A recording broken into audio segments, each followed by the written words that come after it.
let's go. And we're live. Hello. Hey, Wow. hi. Hey, Hi, hi, hello, Um, hello. everyone. Hi, everybody. I've gone Hi, live in the everyone. middle of us deciding who's going to do an intro that isn't Imani. I Um, I was so the lack of trust here is you Lack heartbreaking. of trust asked is if I correct. trust you, and I said the truth. And now we know not to ask The truth questions you hurts. don't want the answer to. The truth Yeah. This is a hurts. good True. way to start I out learned. a I learned. roundtable discussion. I learned the truth. Mhm. But yeah, hi, everybody. This is the first Fuck a Roundtable. Oh no! Oh Oh, no! yes. And, Oh, Shocked yeah? Pikachu. uh, Um, you probably, hopefully, know most of us. Ideally, you know Hopefully. all of us, but we're going to introduce everybody anyway. Starting with me. Hi, I'm Janis. That's my intro. Next up is Ariel. Hi, I'm Ariel. I'm one fourth of the Find Out crew, along with two other members of the Find Out crew. You can catch me tomorrow during my live stream for Kids on Bikes, Marlin Mayhem, and then check out our VOD page because we've been uploading a whole bunch of the first round of our videos. Uh, I'm excited to be here for, yes, our first inaugural or premiere Fuck a Roundtable with Sylvia. I will pass it along to our last Find Out crew member before we start our guest introductions. Hi, I'm Imani. I apparently cannot be trusted to do the introductions. Don't know what that's about. I'm a great host. You know what? Leon would tell you I'm a great host. I'm Imani. You can find me here at Find Up Productions producing stuff, but also you can find me on my own channel as always, Imani. Sometimes, occasionally, usually on Wednesdays. Um, I'm currently casting for a Cowboy Bebop actual play. So if you're interested in being the big shot slash GM in Cowboy Bebop, the TTRPG, there is a link on my Blue Sky to the sign up page for that. It closed April 13th or something like that, like in a week or something. You have time, but do it now so I can make plans. Thank you. And passing it on to our guest, Sylvia. Hi, I'm Sylvia. I don't know what I'm supposed to say here, but hi, I'm Sylvia. I use she her pronouns. You can find me here right now. Isn't that great? And you can find me over on Voldy 5 or Game Master Monday, or whatever else I'm doing at the time. All right, I have to wait 1 minute and 25 seconds before Twitch lets me do another shout out. So, Oh wait, here. Let me see if I can do it. What's the command? Is it just shout out? yeah. Exclamation point? No, Slash, Wow. no, it's backslash. Twitch yeah, cramping our style. yeah. It does. I can shout out every. No, no, I cannot. Uh, Is it shout out full word I or thought is they it were the SO? Nightbots. Well, yeah, if you have a like Siri Oh, bot okay. will yeah, let you do like a group shout out. Like there's workarounds. Wait, no, wait, is the yeah. Twitch command shout out SO or actual shout out? Shout out. I don't know if both work, but shout out definitely works. Yeah. Anyway, while we're trying to shout out Roadie 5 and Game Master Monday, Oops, wrong person. speaking of Game Master Monday, pigs. Pigs. Exactly. Pigs. Yeah. What? Great. So, a bit of backstory. Game Master Monday, which I didn't know until 2 days ago, has a yearly St. Patty's stream, just 21 plus.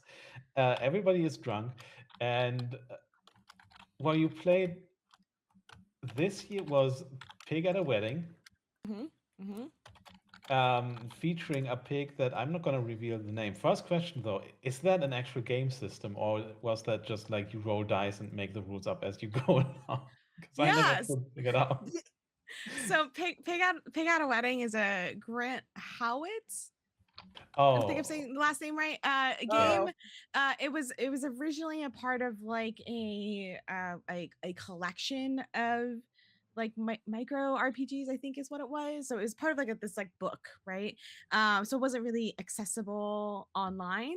Like if you had bought the book, then you had like all of the games that were in it.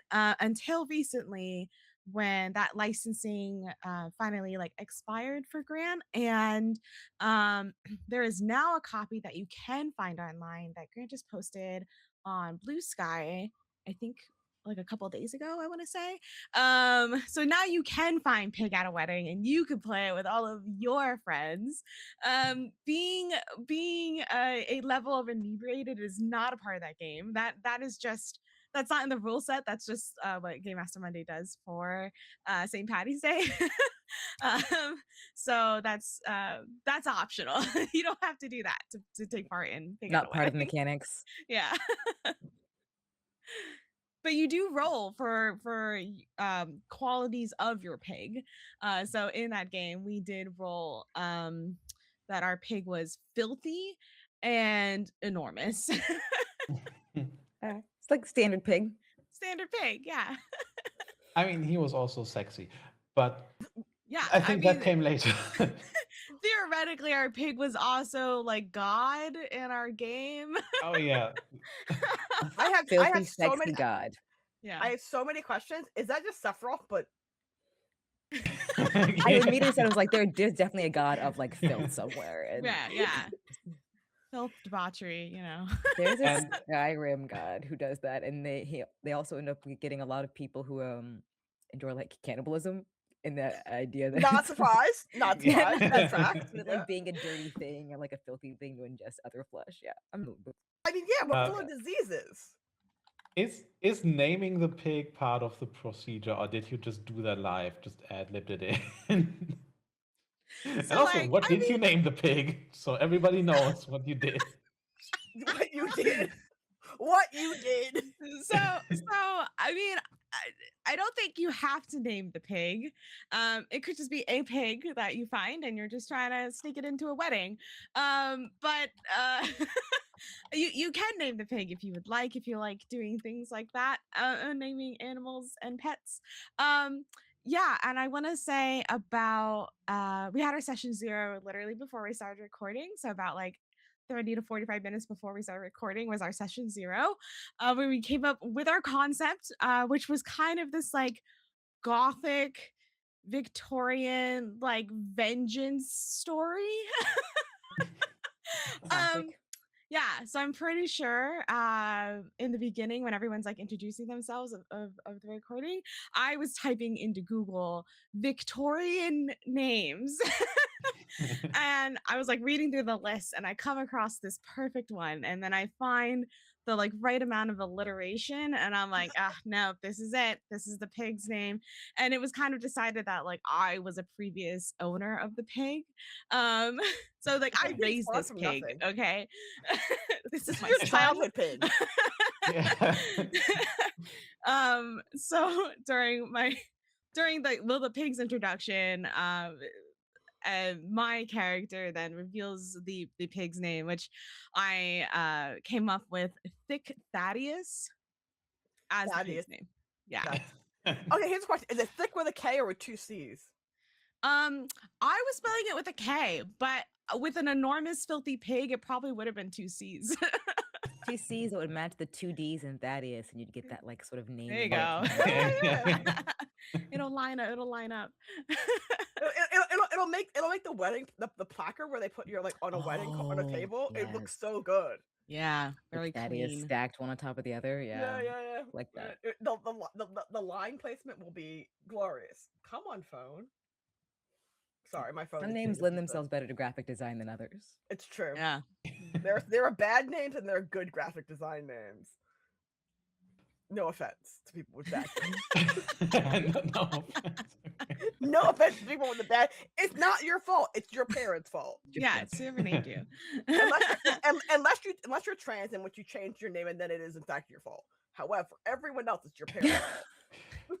Why didn't you you choose a can't be name that was blaming trans more- people. It's 2 days until trans. No. I'm not Fuck your blaming them. names. I'm not blaming them. I'm just saying. if You said change it's your their name- fault. It's on camera.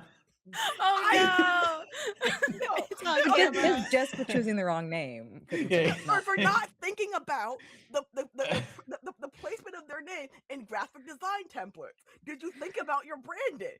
Yeah. Yeah. Your Trans business people, you card. heard it. Think about your brand. Like You your have your branding. branding. You have the opportunity to pick You- good yeah. branding. You do. A choice none of us got to This is a make. great start. Anyway, let's move on to Convention Zero. So here, speaking of branding, Convention No. Zero wasn't always called Convention Okay, Zero. yeah. It was called something else. And That's you true. branded Okay, all your okay, good. brands. Yeah, See? you saved it. Nice Okay. transition. Yeah. We did. Nice We thought about our transition. Thank branding. you. All valid marketing points. Yeah. No, Yeah, Convention Zero did start off. The first one was called FOMOCon. You know, like FOMO. If people Fear don't of know what missing FOMO out. is, Fear Yeah. of missing out. Yeah. Which the reason why we did have a name change is during FOMOCon itself, we discovered that FOMOCon is actually a name of a convention, which I believe is a furry convention. Oh, fun. Yeah, which is great for them. Love that. But then we were like, we We don't should want probably adjust just a confusion. little bit. We don't have anything against furries, just We don't want to maybe confuse them. yeah, you know, we Would have we been a want wonderful you. convention if half the people showed up fully ready for one thing, Yeah. half the people showed up for the other. And you know what? That Venn diagram is I mean, the Venn It's also diagram of Close, yeah. the Venn diagram of are you a furry? Do you like tabletop games? I mean, The overlap is real. a lot of middle ground. Yeah. So, I mean, we would have worked out either way, but we just wanted to make sure that everyone ended up where they wanted to be with the most clear way possible. So I think it was like right after FOMOCon. We were talking about it in the Discord and in the FOMOCon Discord with everybody, with all of our attendees, and everyone was like brainstorming new names and everything like that. And I think someone originally said ZeroCon, which also is a convention for like Gundam. well, I don't know if it was Gundam, but I think it was definitely something like industrial. And we were like, but then we like switched it around to be Convention Zero, kind of like Session Zeros. Yeah. And also Z for Zoop, who's like the founder, the creator of Professional adult. what it is. Yeah. So Z for Zoop too. Because we didn't Zoop didn't want it to be like ZoopCon or something like that either. So yeah, so then Convention Zero shortened to be Con Zero. Okay, I had to look up what ZeroCon is actually for, and I can't even tell from the website. That's bad branding. Bad branding. Bad marketing. Yeah, bad branding. Mhm. I do have a question about that. It's convention about as well. innovative solutions. So yeah, okay, cool. That tells me everything I need to know. Thank you. Anyway. For what was something, I mean, since you've been doing it, something you learned, like a misstep that you've now been able to say, like, you know what, in the future, we're avoiding that and then we're going to smooth sailing in that aspect. What's one thing you would do differently or learned? Yeah, I think I think there's been quite a few things that we've learned running it. I think the biggest thing is just give ourselves more time. The first one like came together in like 3 weeks. In 3 weeks, we put on this convention that had like 300 people. There's more people than that in the Discord itself. But we just kind of like put it together in 3 weeks, and everyone knew that we put it together in 3 weeks. We were very honest and open about that. So a lot of our feedback was like, hey, I feel like this could have been fixed if you had more time, like the little missteps that we had. So obviously give ourselves a bit more time. Maybe don't plan it all in 3 weeks. Give yourself like 6 weeks. Let's at least double it. And I think another thing is it's we kind of like, as we're like running this convention, and we were like, wow, like we have the opportunity to do things that real life in-person conventions like don't necessarily have the opportunity to do. And like if we can find a way to like to bring out those things, like just some like things about safety overall. Like luckily we don't necessarily have to worry about like in-person safety, but like still I Online mean, safety is still. online safety is still a thing, and like how can we work with that and still create the space that's like welcoming? How can we give different communities their space, their room to exist and to tell their stories, and to connect with other people who are also a part of the same identities or communities. So it's um, kind of interesting because it's like uh you have this opportunity to intentionally build your space, because you're not necessarily even working with a physical space that you have to like be like, oh well, we only have 3 conference rooms or something like that. Like you have this opportunity to customize it and help like show your values and the values of the team and everything that come through it. So yeah, and I think one thing, the biggest thing that we learned after FOMOCon was how do we do scheduling for our game tables. Yeah. The first iteration was very messy. It was like 5 different like Google Sheets and like a PDF for it. It was like it was wild. It was out there. We were just trying to figure it out. Did you move to Warhorn? Warhorn? Warhorn, yeah. Yeah. Which I actually got the idea from friends of mine many years ago. Tried to run a tabletop RPG specific convention, because at that time one didn't exist. So they were like, we're gonna make this convention a real thing, and it was like in person, and they used Warhorn to sign up for gaming tables prior to the convention, so like you kind of had an idea of your schedule. And then they tried to bring it online during the pandemic times, but I don't think quite got the traction that they were looking for. And then life happens to everybody, so they kind of like stopped running it. But that's kind of where I got the idea. Is it was actually after FOMOCon happened, and we were like in our like debrief meeting, and I was like, you know what? There's a whole system out there that's That free already exists. that Yeah, we yeah. can use to do our scheduling. I know Warhorn because I believe it's MomoCon in Atlanta uses Warhorn for their Pathfinder Society event. Most like I don't know if you've noticed, like 99% of the events on Warhorn are usually Pathfinder and Pathfinder Society things. Like Yeah. Paizo really pushes, like at least Pathfinder Society, they just, oh yeah, it's so much more convenient because then you know who was at your game, you know what their player ID was, like all this information. Yeah. And like I know that they have integration with Discord, which makes it even better if you're running something fully online. Yo, yeah. Yeah, because you can link like Discord rooms. So if like you only want the game to see their game room, you can put that Discord room link in there, and they can just click that and have like that available to them. Warhorn is a great free tool. It is really only good at like one thing though. Yes. Like like if It you're does trying one to use thing well. one thing, it does one thing, which is a schedule coordinator. Like that's it. You have to have something else to do like the rest of whatever you need done at the convention. It's a little frustrating to learn, but it is free, and I think that's that's great, because there are other things out there that aren't free that people use now, that's like some sort of like tabletop scheduler or something that's not free to use. So and that probably works fine too. Like I don't know, I haven't used it, but Warhorn was great. I also knew Warhorn was used a lot for like the D&D Adventure League. If you've ever done that. A lot of like a lot of official organized play things. I think Call of Cthulhu also uses it.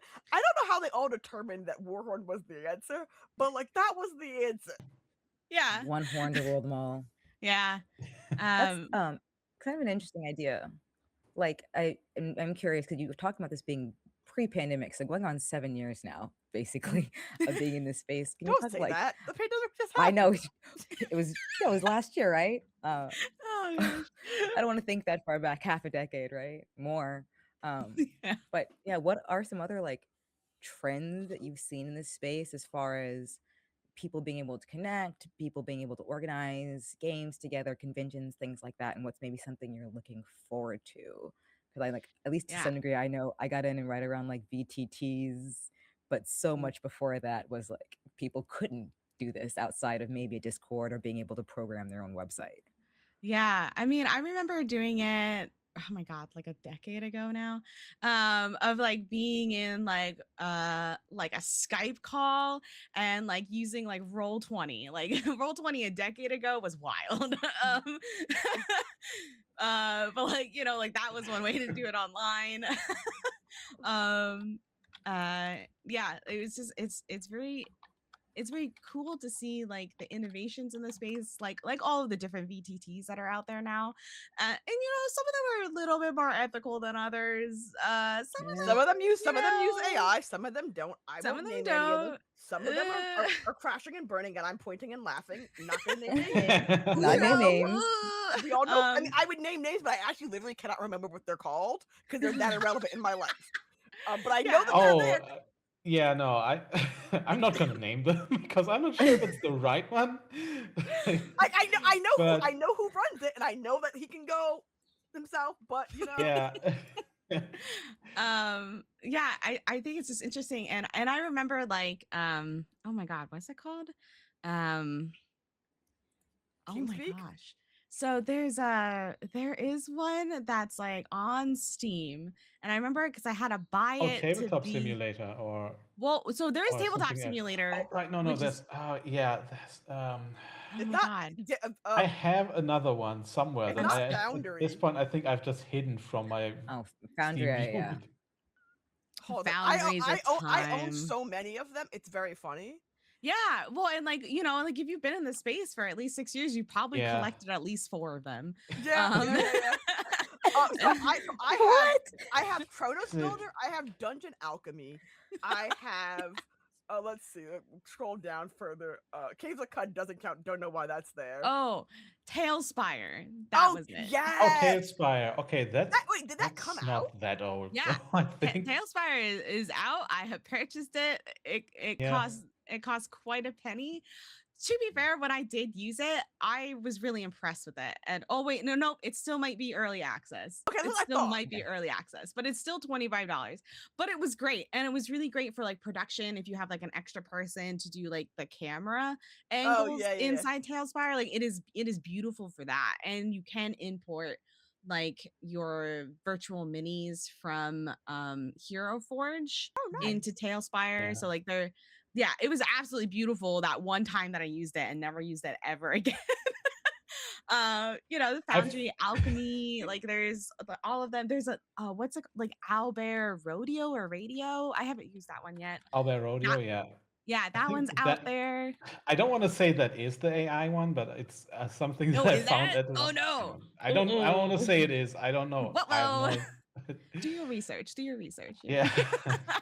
I don't want to accuse them of that one. But there was a time Okay, when so I I was will say looking that's for You're not what I new was thinking slandering. lightweight. about. That was not the one I was thinking about. Also, like, I think when I first started online, which before the pandemic was extremely rare, like there was basically Roll20, which was Mhm. rough at the Serviceable. time, and then there was Fantasy Grounds, which like has come Oh out at the like Win yeah. XP times or something like that, and still looks like that. Yeah, And that it was does. kind of it. Like that's what you had, I and did use Tabletop that one. Simulator. That was Yeah. So yeah, so I think there's like having all of these ways of connecting and people coming together when it doesn't require you to be in the same space. Because I mean, like there is such a thing as like making friends across the country and you can't afford to fly to each other. But there's also things Not in this like economy. yeah, right. There's also things for like accessibility reasons too. Like the outside world isn't accessible for a lot of people. And now it doesn't have to be because we can play online and we can actually have like this really authentic experience of TTRPGs without having to like have a hour long tutorial in Roll20 and how to roll a die. You It's know, true. or figure out how to put something on a map. So like, Or how you know, Fog like of War works. oh Or, my god, or why is that behind a paywall? yeah, exactly. It That seems like a basic feature. Why is that behind a wild. paywall? It was kind of beautiful. I was one of the folks who got to go to PAX Unplugged last year. They did speak a bit about, you know, how to make TTRPGs accessible for everyone. Mhm. I stopped by a table that I had never thought about it. It had Dot's RPG project. and they have braille dice. And now here we are Yeah. using Video Ninja, so we're able to add captions to things. Yes. Can you talk about, like, yeah, how you approach accessibility and inclusion, and how making that a focus is important to you all? Yeah. I think for me, like, I always say the statement and everyone always is like, whoa, what did you just say? And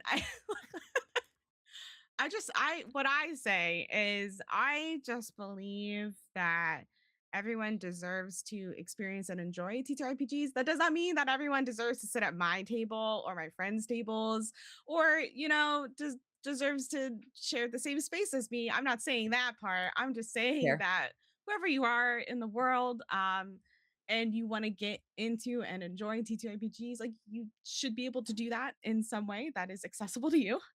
Doesn't have to be in my circle, but it could be. I don't know. Um, so I think it's just like bare minimum things that you can do. Um, and even just trying to do anything at all, I think is great and excellent, and we all start somewhere. So like having captions on your streams, to me, is like a bare minimum now. Like, we have so many resources, there are so many caption softwares, and a lot of them are free, um that are great and excellent. And cat, please don't climb on my screens. And like, I just feel like it's a bare minimum thing. One thing that um a group of mine, it kind of goes into a safety thing, so I don't want to name any names, but a group of mine that I do work with, one of them did have a recent experience where, like, oh, we need to have captions possibly during like session zeros or stuff like that too, sir. Because uh, because, like, some people just need captions anyway, whether it's Right. a stream or not. Like, they just need captions. I think one thing that I would love to see a lot of people in this space start thinking about, start considering, is like color blindness. Yeah. I personally am not colorblind, my partner is colorblind. So now having a partner who's colorblind, like, I'm like, oh, like, that text is not accessible to people. Like, if you're having like red text over a green background, like, half the population can't see that probably. Like, um when you're designing a game, like, what is your color scheme? Can people see your logo? What is Like, your font?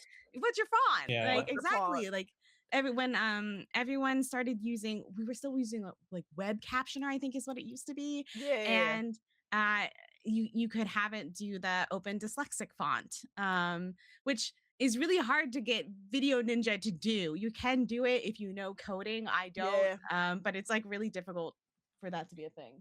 One of my like Um, to-do list things is to just write the HTML, the CSS code you need to make Caption Ninja. One, change the font color. Two, yeah. change people's names color so you can tell when someone's name is versus what they're actually saying, and also just change, like, here, just plop in your TTF font file in this spot to get the font to work. Mhm. But I keep Yeah. forgetting to write it. But like, it's just like, it'd be so useful for so many people. It would. I actually, I say stole as a joke. It wasn't really stealing. I did have permission to do it, but I basically stole Jen Burb's CCS coding for Video Ninja for the Oh, captions, because I don't know CSS. I know like HTML from like back in the day, but I've yeah. never like Yeah. got to learn CSS. Yeah. So like, I don't, like, I roughly know what's happening, but I don't know how to make it happen. So Jan Burb had me run tech, because I started running tech for Game Master Monday, and like sent me all the files over, and I was like, I'm just gonna copy and paste this. So Yep. now I have that where the names of the people speaking can be a different color than like what they're actually saying, or you can change the font, you can play around with all this stuff, text weight, like all of this stuff that really is something that um helps people in the world, people who exist in our world, experience your content and your creation at a very similar level of like people who don't have the need to have all of these other inputs to help them experience the world. Um, So yeah, I don't know.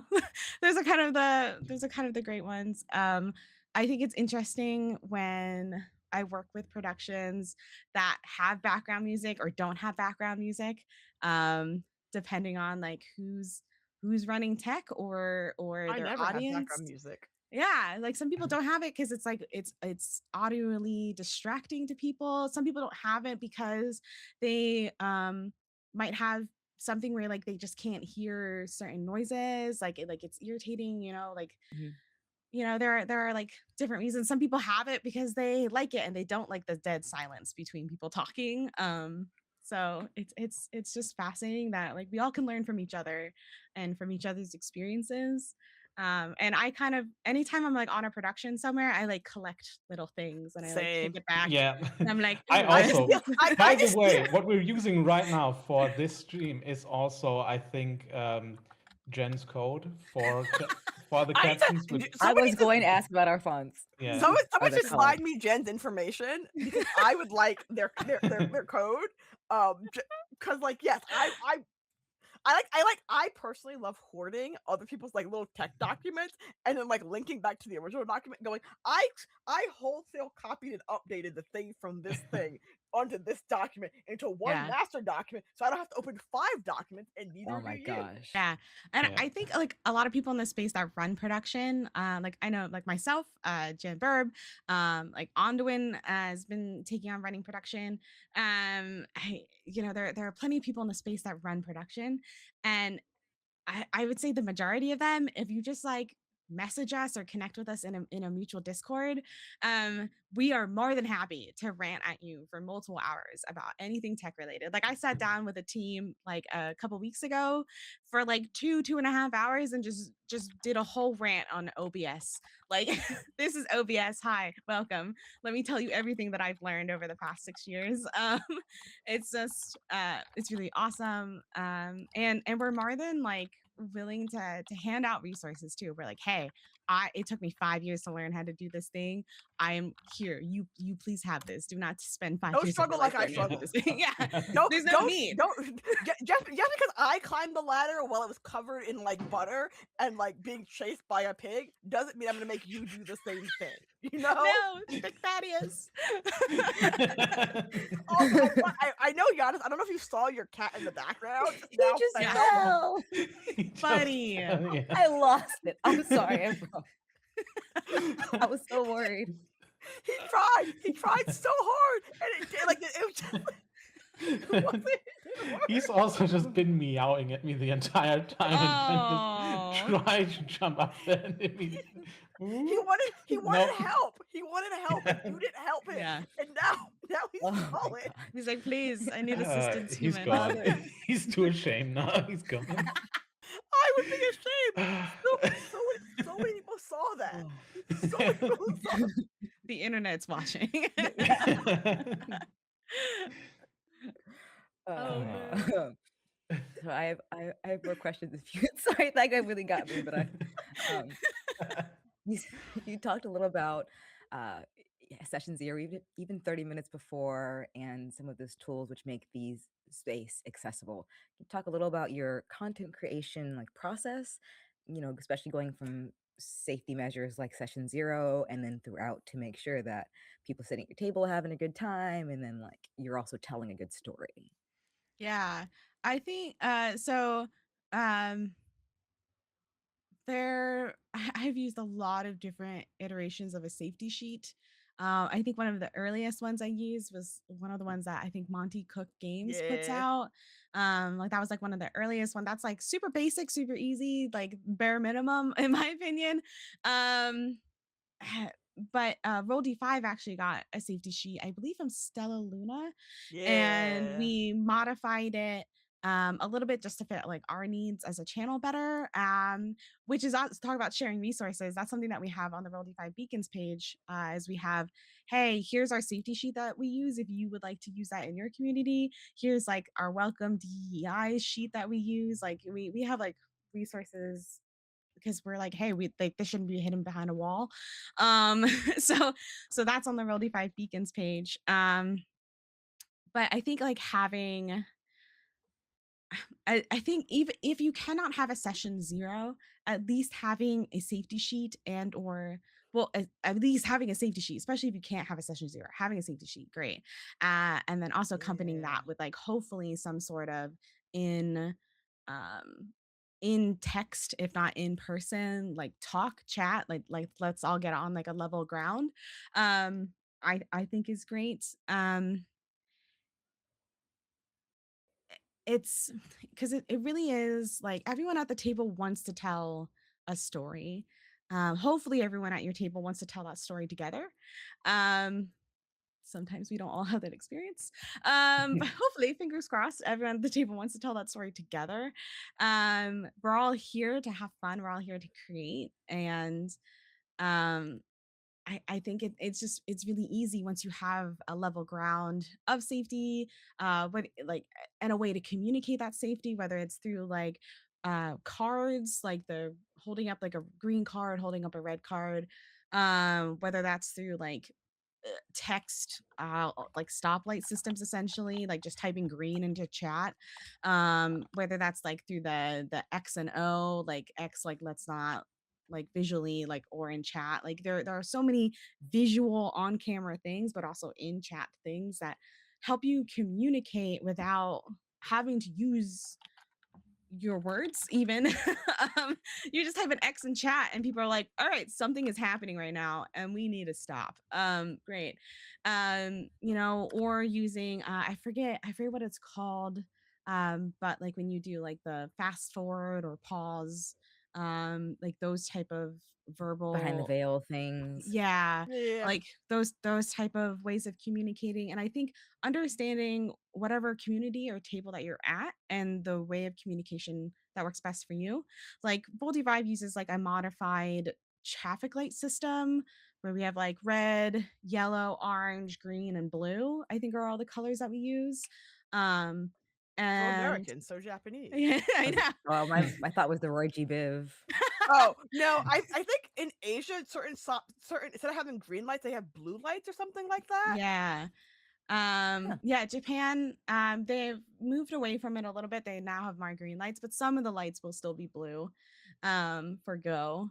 Um, but I also know like at Game Master Monday, we use a little bit more of like the the X card or the visual X situation in the games that are run over there. I've worked in other places that use like the visual cards, you know, with the color naming schemes, so like the green card, and like the GM there will literally ask like, "Hey, I need to see some green cards." So like you have to have a physical green card representation, whether you make it yourself or you get them off the internet.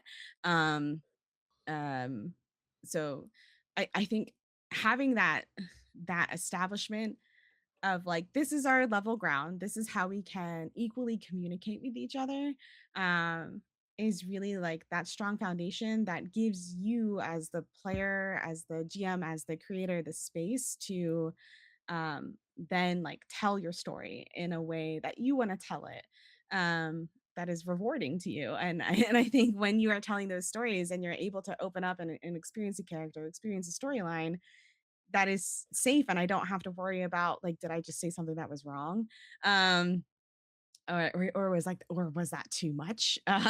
You know, I was playing a game with Wiz, Lord of the Rings game, and to me, I was like describing violence in like a funny way, but everyone was like, that was really graphic, because I talked about like pancaking an enemy, like hitting them with my weapon, and like pancakes. And to me, that's funny, that's hilarious. But other people are like, that was really graphic. So violent. I can do that. Yeah. Different I strokes. also Right. that was the first time we were ever at a table together, and I had not expected that from you. That was before I knew about things like Thicc Thaddeus and anything like that. So, Yeah, yeah. okay. Yeah. There was But I some felt, very graphic descriptions of orc death in that game. but to me it's communical, I don't know. So like by having those lines of like, hey, gore like gores and like going into detail about what gore looks like IRL, like using real life descriptions was like I think like a yellow at the table or something. Like it wasn't I don't think it was like a clear on like green at the table. So that's why I would like resorted to like pancaking an orc. That's worse. Yeah. That's so much worse. So, I don't know. So but it's like having that the way to like check in to like talk about that safety line there is great. But it allows checking you is to like important. yeah Or like being able to continually check in. I did have a table that lasted for a very long time, and in our session 0, everyone said they were fine with character death.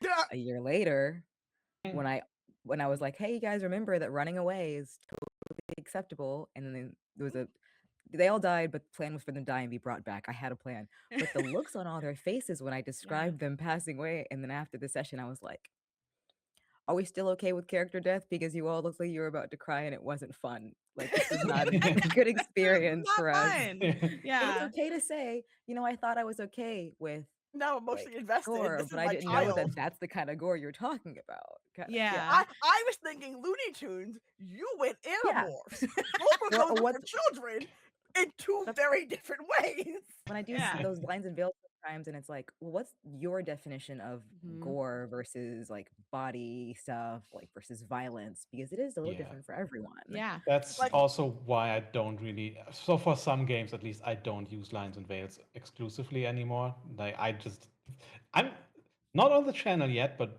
in April it's gonna come. Is Red Markets? Red Markets is a zombie game and also an economic horror game.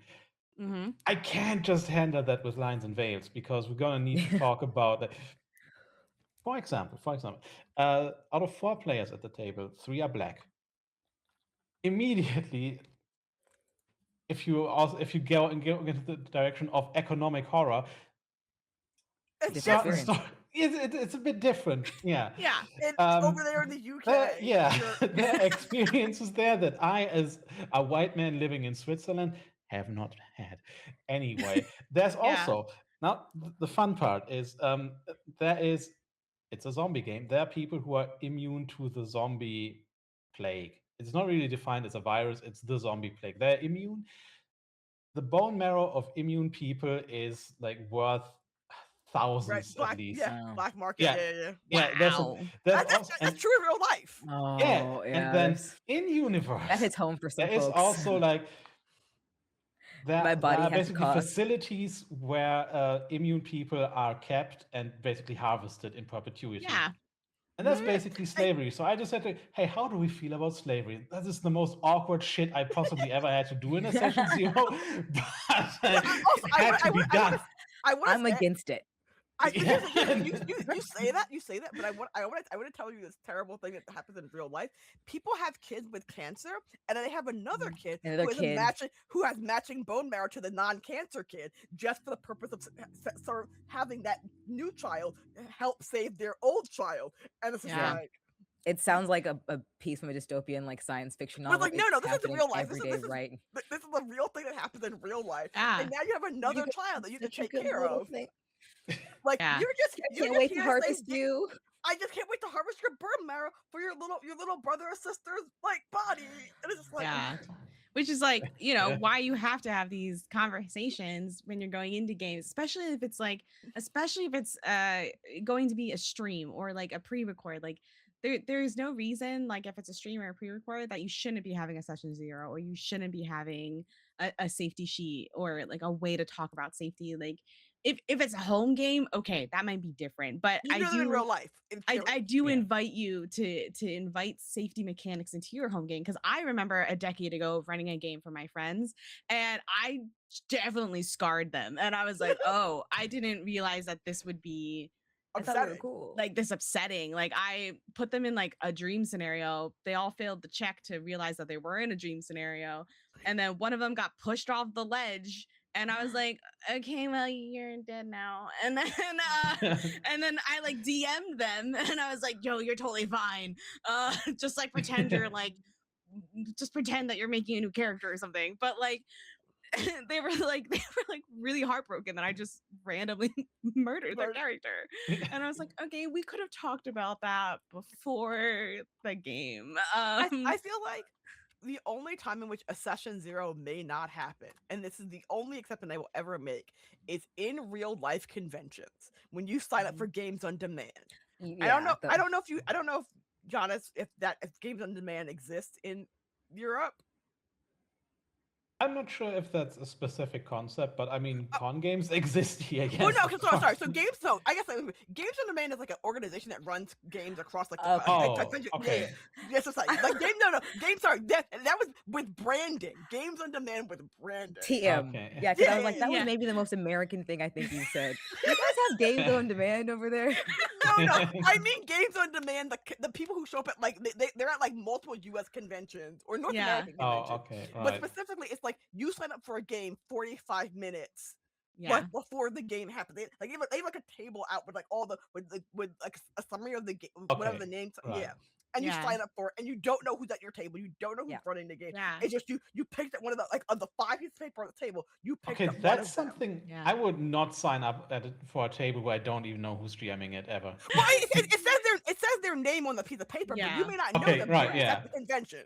Well, I Okay, feel yeah. like I would feel like I would challenge them to that, because I feel like you can still take 5 minutes in the beginning when you introduce yourselves to each other and be like, hey, and then also like one thing that you can include in that game description is content warnings. Like you could just be like, Oh hey, yeah, this yeah. game is Yeah. like including this and this and this, and Oh like yeah. you know. Like so Yeah. so that's how middle I ground. first started playing. Like say for example, like one of my first games was Firebrands, which I don't know if anyone knows Firebrands, the tabletop game.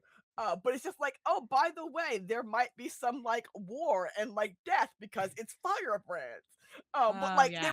it was just like you got like a heads up, but like there's no details. I had never played a tabletop game before in my life before this game. I had no idea what I was going into. I had a Yeah. blast. It's been a decade. I haven't left yet. You know, like I will say, Games on Demand as a whole, like they don't. I don't think I don't. They. I mean, to be fair, it's been a while since I've been to an in-person convention, so they might have changed it. But basically, on the sheet, it'll give you like a summary of the game, so you kind of can infer what's going on. But there's no like Monty Cook. There's no guarantee that there'll be like a Monty Cook checklist Yeah. beforehand. It'll be just like, hey, this is the game that you signed up for, Yeah. just so you know. Well, and that's one of the things with Convention Zero that we wanted to do is all of our tables are required to use a safety checklist. Like that is a requirement. Like if the GM doesn't consent to use a safety checklist, then they're not running a game at Not doing Convention Correct. Zero. Like we have zero tolerance policy on that. We are sitting in the Discord pinging people, being like, "Hey, you're a player in this game. You need to fill out the safety sheet, or this game will not run." Like we are very like we're not messing around with this, okay? Like, You do Yeah. the thing. It takes 5 minutes. It takes 5 minutes. 5 minutes, yeah, which is great because it is something that like Convention Zero, unlike an in-person thing, right, where it might be like, hey, 45 minutes before you're doing a thing, you're just sitting at a table, which might be an experience that some people love and some people want, but for Convention Zero, we're like, hey, we can build upon that and like we can improve it in this way and like have it do this thing. And some people, like, we don't really get pushback about it. I think we get like a little grumbling from some people about it because they may never have had to do it before. Congrats, first time for everything. Yeah, so we're like, hey, this is just our con experience, welcome. I think it's Also, safety I lines mean, are a really good way to go ahead. yeah, I was just gonna say, going back tiny bit, it's when you're in actual play, like for a lot of games, unless you invite the people that you already know, you're gonna have a sign up form in some way. Like you're gonna have a Google sheet, or not a Google sheet, a Google form, or something like that. And I didn't do that at first. Like for my first 2 games, I think I didn't. But now I'm always including just a list of like content warnings that are just unavoidable for the game. Yeah. It's very Yeah. easy when you're doing this in like an online format anyway, because like, everybody has to fill out the same form. And if you just say like, hey, we're playing a Victorian era Monster Hunter game, You certain will get tuberculosis. yeah, yeah, exactly. Also, like you're in the British Empire. There's You not get really a way tuberculosis. around that. Like, yeah, you get tuberculosis. That wasn't really the main No, it's problem. yeah, no, except for the time in which we had so fun John Green Yeah. fact. Fun John Green fact. Except for the time people were dying of the Black Plague, the answer for what was causing people's death was always tuberculosis. Except for during the Black Plague, and I guess World War I and II. But even then, it was probably still tuberculosis, actually. Yeah, that's a fun little bit of information to keep in your pocket. Yeah. Listen, listen. Everything in tuberculosis has changed my brain in the worst way. John That Green sounds will like a like game. John Green will never be able to repay what he's done to my brain with that goddamn book. Is John Green the Hank Green brother? Is Yeah, one of yeah, their- yeah. okay. He wrote The Fault in My, but he also wrote a nonfiction book called Everything is Tuberculosis about how Yeah. everything, including Taylor Swift, is tuberculosis. Those And two I'm brothers just are like, something Wealth of else. information there. Wealth of Yeah. information. Who raised you? This John is what Green! eugenics wanted.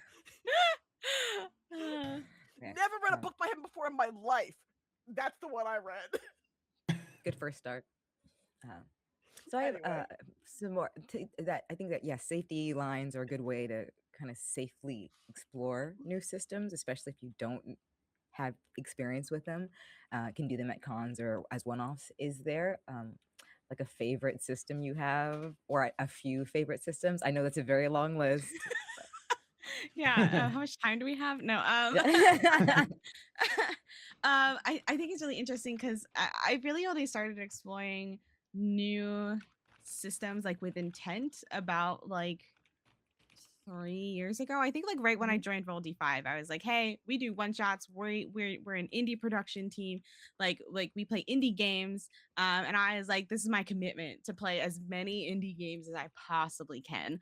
Like that is physically possible while I'm on this earth to experience this many games. I now own like over like 500 different systems, like whether they're one pagers or like whatever. Like I have so many now. It's great. We need to start asking people how many games they have, because the other It's three members of the crew are wild. the same way. Thousands Well, of games never, between never, us. never. I here's- stopped counting. I don't know. Yeah. I don't know. no, also, the other reason why I can't count is because I back. 4. Huh? I have 4. Okay, so here's the thing.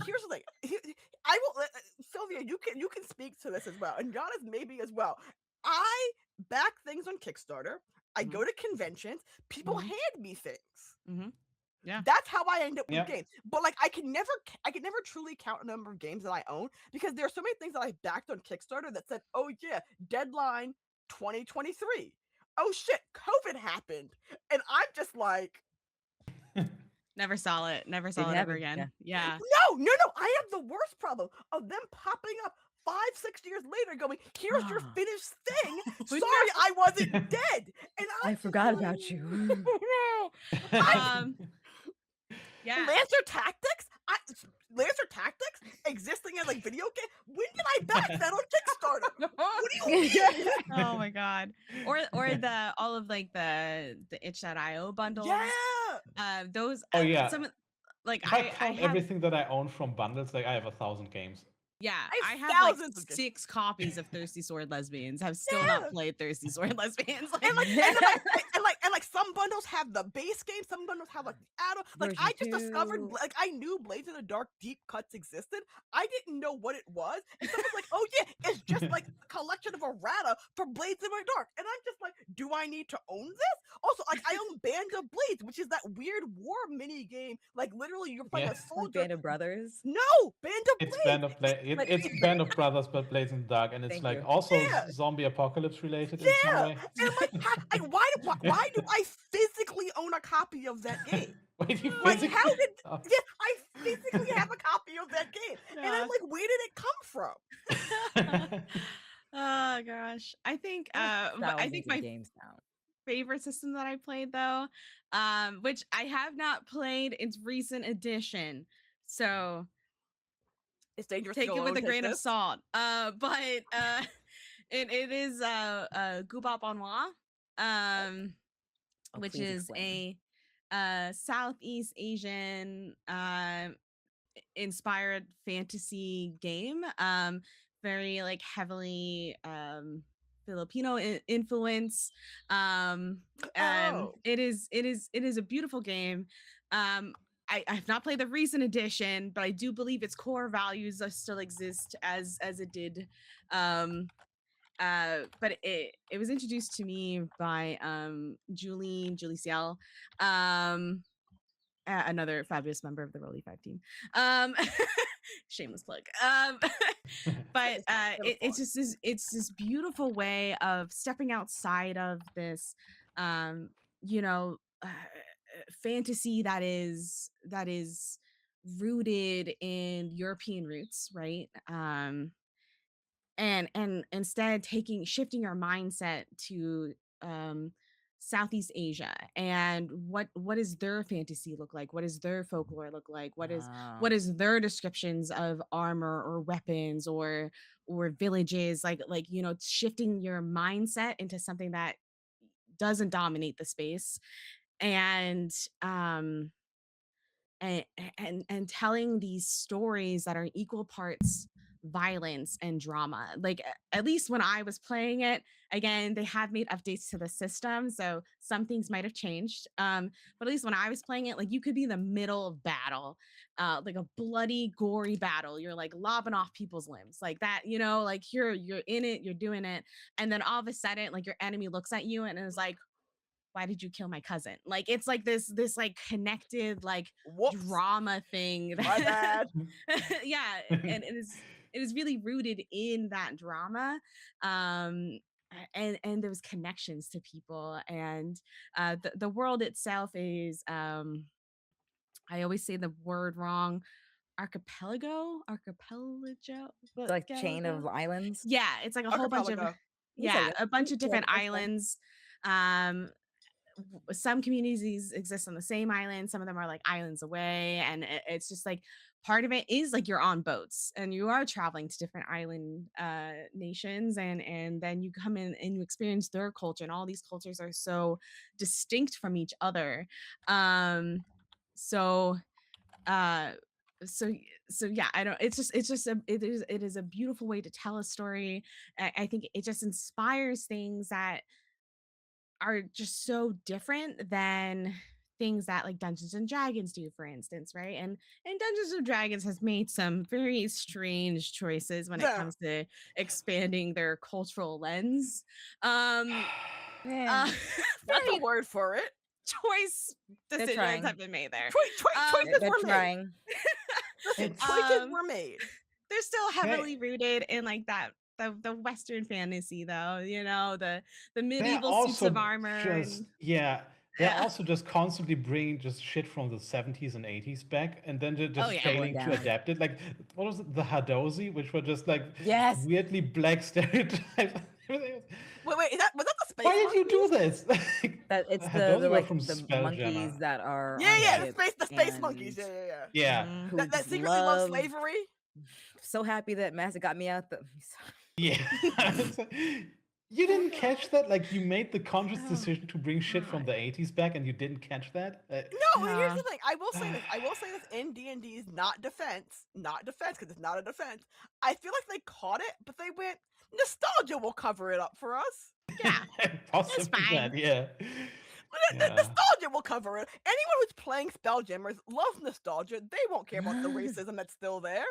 Yeah, it's absolutely wild. I mean, if you didn't see it and how that world talks about drow, like I have no idea how to help you. Like I do not know.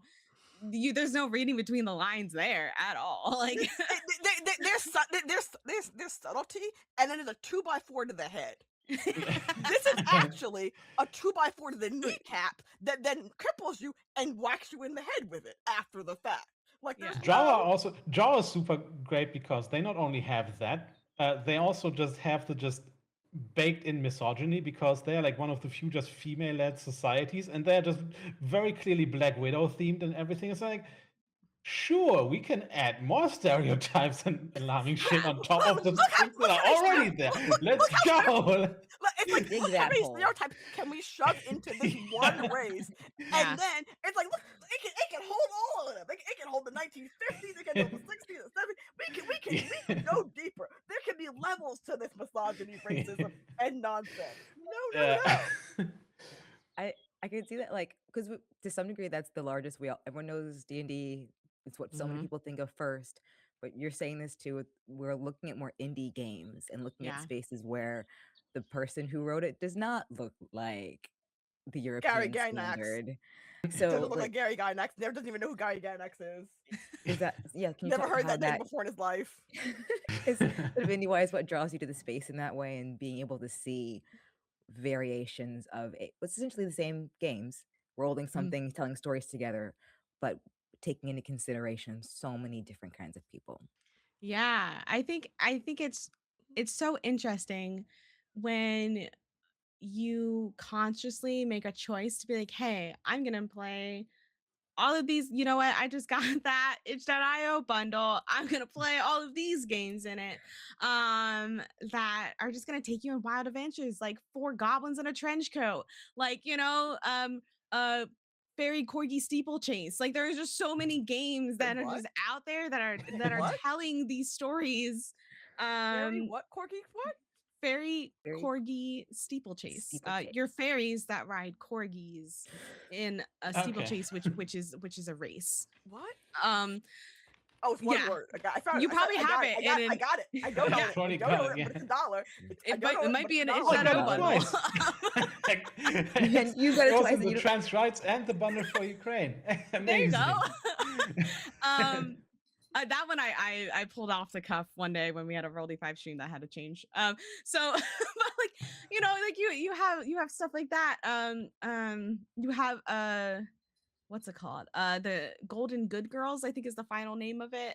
Which your animals in an animal shelter. You're like the old animals in the animal shelter, and it's very much inspired by like the Golden Girls, like The Golden TV Girls. episodic episodes. Like, like you have all these interesting lenses, and they don't all have to be silly. Like there are ones that tell stories that are so deep and impactful in culture, like Guba Banwa. There's probably another one out there that I'm definitely forgetting the name of that I've definitely probably played, and I'm so sorry about that. But there are these lenses that you can get from all of these different point of views, these different people, that I think just like can broaden your world, like this little tiny magical light box that we all connect through. Like that could be such a vast space, and step outside of your own comfort, and do something different um in those indie games, um while playing them. I mean, even for me, like something like Humblewood, which is for Dungeons and Dragons, but for me, like Humblewood stories don't feel like Dungeons and Dragons stories.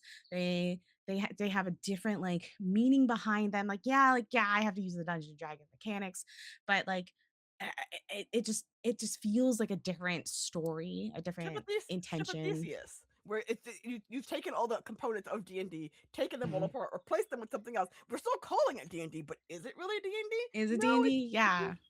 I played a game with Derek Sword of Sword and Key, and we played a game. It's called The Four Fates, The Lovers, which is a tarot-based game. So you draw tarot cards, and the tarot cards have meaning inside of the game. I mean, the tarot cards still kind of keep their own innate meaning as tarot cards, but they have meaning that was assigned to them in game as well. And you write letters to each other. You are two lovers that are separated by great distance, and so you're Aw. writing letters to each other, and based on that tarot card pool, which is a completely different way to look at something. You have games like UST, Unresolved Sapphic Tension, which is a choice based thing. Like you basically pick one of three options, and then you like rock paper scissors shoe it out, and whoever picks like I don't know, like I forget what they are at the moment, but like confrontation, right, or question, and then you interact with each other and have these interactions with each other based on that action based choice that you made. If the game I played with the friend that I was playing it with, Lady Dame, we picked the same choice every single time. Like it was a surprise, and we were like, okay, 1 2 3, and like say it out loud, and we literally said the same thing every single time. So It's beautiful. that was a whirlwind. That is fun. Yeah. I think it's like not only is it different lenses to experience the world and experience other stories or stories you might not have told by yourself. I think it's also just like these different ways of connection. And it doesn't have to be romantic connection. It could be like antagonistic. Like I haven't played God Killer, but I think God Killer is a little bit antagonistic.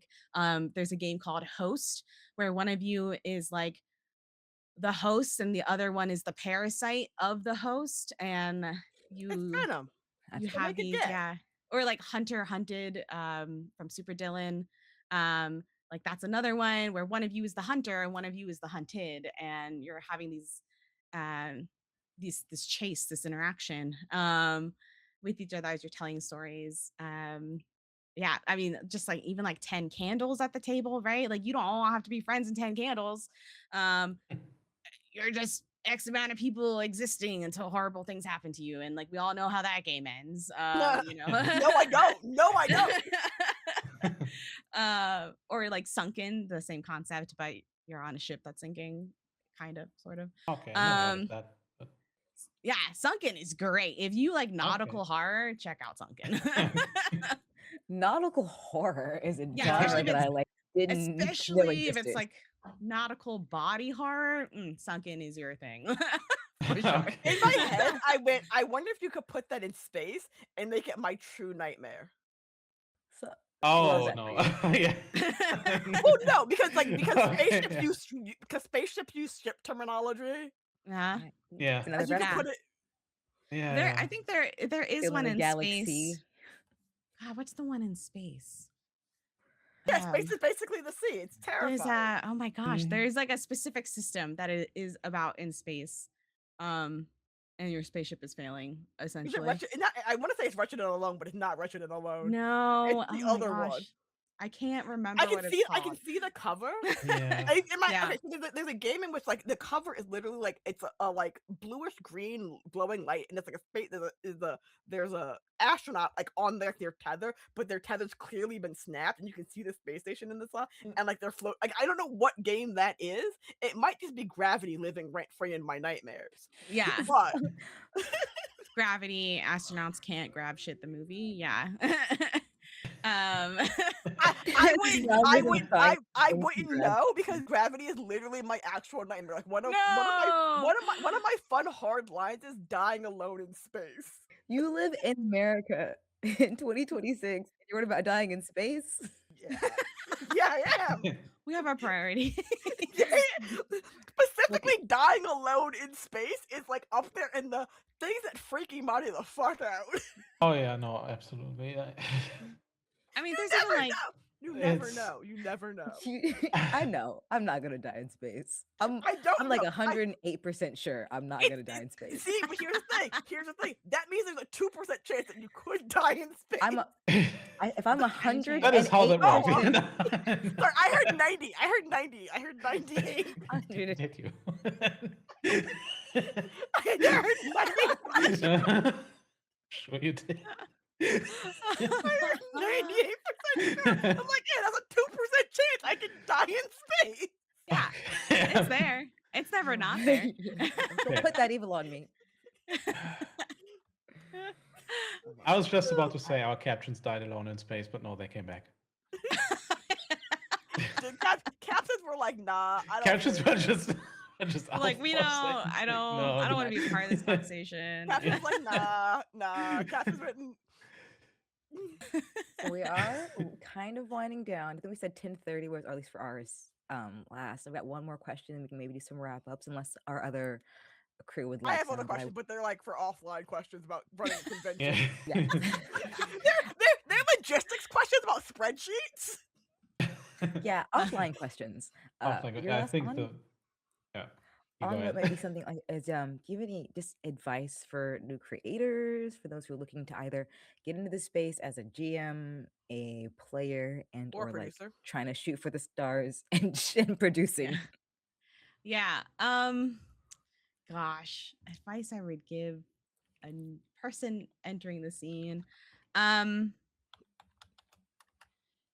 think it's kind of like a two-part advice. I think part of it is do your research. I know we all started somewhere. I definitely responded to a lot of like cold casting calls, right? Um, just take a breath, take a beat, maybe do some research, maybe look into some of those teams, some of the people, maybe what they represent, what are their values that you can see. Like, we just ask, just ask some questions to yourself before just cold joining a community. Sometimes it works out great. Sometimes it's not great. Sometimes not great. So yeah, I just ask questions. It's easy to get blinded by a limelight. So All the lights. all the lights.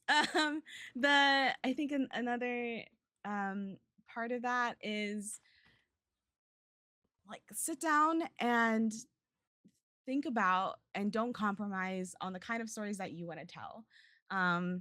Like if you are a person of color and you want to tell stories that highlight your experience, your lived experience, like don't compromise on that. Like seek out spaces, seek out tables that you can tell that story in, or share that story with. If you're somebody who like just really loves cats and you just want to play cats in all of your games, like I'm do staring that. at your cat right Find, now. yeah, find a way, find a group, find a system, find something out there that will let you like achieve what you want to achieve as a creator, and don't compromise on those things, because again that kind of goes with like the communities that don't necessarily mean have the best intentions for you.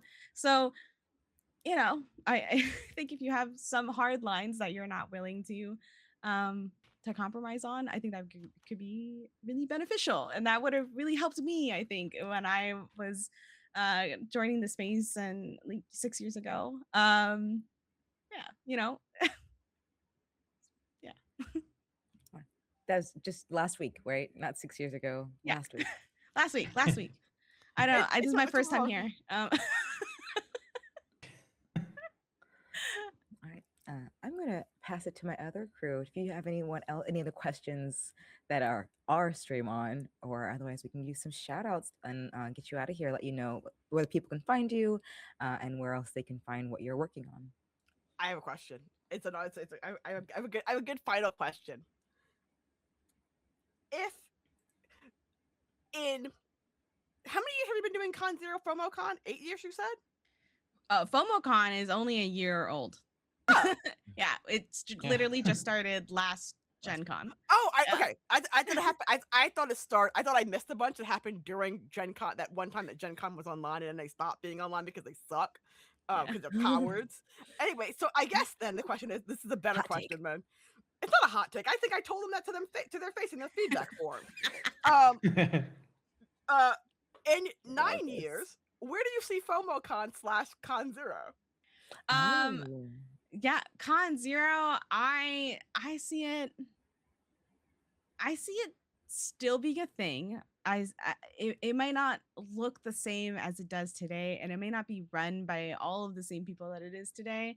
I think it still exists. I think it is a step in the space. It fulfills a lack of something that was readily available in the space, and I wouldn't be surprised if you start seeing some bigger conventions in 9 years picking up the idea and running some things online in the off season, or maybe venues are less readily available in 9 years and we're all moving online anyway again. So I see it still going, still kicking around, still going strong, providing communities for people who need it. So yeah. I mean, that's nice. Also, I feel like doing conventions online, which is what I told Gen Con online when they stopped being online, was at least it's both, it's cheaper for you, it's more accessible for more people, and it means people who generally speaking cannot make it to fucking Indiana can like go to your convention and have a good time and meet with people and do things. And I'm not saying you can't have an offline version. I'm just saying there's nothing stopping you from doing both. Yeah. And it's, like being able to have a convention experience shouldn't be limited by like your The government trying to kill you. yeah, that too.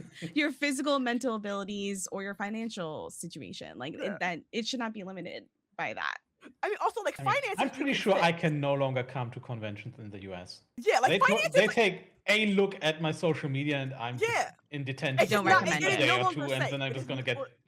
Do not recommend it. Like, I will say this as like literally like before it'd be like, oh yeah, I can't afford it, but like I could make the money work maybe if I like script and save. But now it's like it doesn't even matter if I save the money, I still got to deal with the U.S. government. Yeah, and nobody got time. It's not worth it. It wasn't recommend it. Like the TSA was bad enough before. I don't need.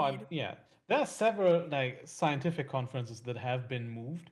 Like there's one in my field specifically that has been moved from I think Hawaii to some Emirates somewhere. I think it's the UAE, which is not better, but actually safer.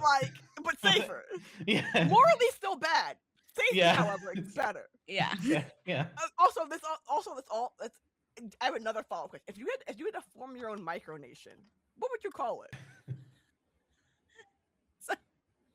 So many years ago, when I was a teenager, I was given a question exactly kind of like this, and I literally just called it bucket of land. Yeah, this is my bucket of land. Welcome. Bucket of land. Bucket of land. I'm just saying, like that's the best way to make your community safe is make your own micronation. Yeah. I'm not saying the sovereign citizen dudes were right. I'm just saying they had some good points. On that note. So last question. Sylvia, what's coming up next for you apart from founding a nation? Oh yeah, apart from founding my own nation. There are so many things that are coming up. Honestly, I mean, Roll D5, we're specializing in indie TTRPGs. We're putting on streams all the time. We have some awesome games coming up in April. I don't think you'll see my face on the screen in April, but you might see it in like June or something. But I'm usually behind the scenes running production, so I'm there. Yeah, Roll D5, a lot of games in April. Game Master Monday, always running really cool things, really awesome things. I think the next major thing that I'm doing on Game Master, I am doing a podcast thing. That's not fair. This. There is also, as far as like Shadowy Productions is, Castaway Season 4 comes back in July. Grant, tell me if I'm wrong. Which is The Woods. It's going to be a bit haunted. So Shadowy Productions. Woods are haunted. Woods are haunted. Yeah. Yeah. Have you been in the woods recently? Not only that, it's full of dead things. Of course it's haunted. Of course it's haunted. And then Convention Zero should be back later this year. I'm looking forward to doing that again, greeting the community and everything. There's probably some podcast episodes out there that haven't been released yet that are out on the horizon. I know over at like Hilarity Saves with Disasterly Dungeoneers, we did a podcast season there. I think that's still coming out. So yeah, you can always just keep an eye on my socials and they'll probably tell you all of the things that I'm doing, even if I don't tell you all the things that I'm doing, because people tag me in things, and that's great. The tags are Ariel. Yeah. All right. Janis, would you like to say goodbye? Yeah, goodbye. So Imani, would you like to say goodbye? Goodbye. I've been Imani. I am 1/4 of the Find Out production, and I am half of the team with ears. Yeah. To represent our good boy, the best boy, Leonard. Who one day will be an emote that you can all see being a menace because there are too many cats for us not to have. A lot of cats. At some point, yeah. Hi, I am Ariel. I use they, them pronouns. I'm 1/4 of the Find Out crew, and the only one who's got dogs. Everyone else has got cats. You don't have cats? No, I've got 3 dogs. You can find me and 0 cats on the internet. And 0 cats. This has come up in so many team meetings, Imani. No, I assumed that there was also a cat involved. Like it was dogs and cats. No. You can find me all on the internet where it matters on Blue Sky at Siren Made Modules. You can come back to this exact channel tomorrow at 12 p.m. Pacific for my Kids on Bikes Marlin Mayhem's actual play. Thank you all for coming. Thank you, Sylvia, once again. For those of you who would like to follow, Imani is doing awesome things in the chat now that I don't know how to do. Just produce. Yeah. Occupying my Thank you. room. Imani Thank is you trying all. to Thank you find all the for Nightbot having me. comments. Yeah, thanks for being here. Bye. And Oh wait, I goodbye, know what it is. everybody. What?